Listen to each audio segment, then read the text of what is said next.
Jums palīdzēt aiznest, jums te uz mašīnu varbūt? Varbūt aizvedīsiet uz māju. O, jums nav mašīna?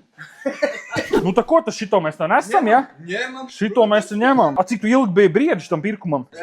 Tā bija sestdiena, manuprāt, iebraucām. Rāpjāmies laikam uz pusdienu laiku, vai ne? Jā. Nemācēja pateikt cenu. Nemācīja pateikt cenu. Tāpēc, kad nebija vēl izdomāta pats zemākā cena, nu? Jā, un mēs tā spriedām, nu, tur ir komplektiņi, kas maksā kaut kur pie 200, vai ne? Nu kā, šitas jau, protams, dārgāks varētu būt. Nu, kādi 300 varētu maksāt. Pēc loģikas jau jā.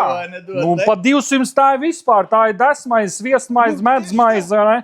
Visādas maizītes. Mājas apstākļiem būs labi. Nu, ideāli. Nu, es saku, perfekti. Nu, šitāda instrumentāža pa 200 eiro, tas ir, nu, cienījams. 200, jā? Jā, mod viens, jā. Jā, un nauda. Jā. A, jūs skaidrā maksāsiet, jā? Tā, un tā, es pārskaitu, man liekas, ka mēs šo ieskaitam, jā? Čekiņš, jā? Garantijas būs. Garantija 2 gadu, pareizi? Pareizi. Jums palīdzēt aiznest, jums te uz mašīnu varbūt? Varbūt aizvedīsiet uz māju. O, jums nav mašīna?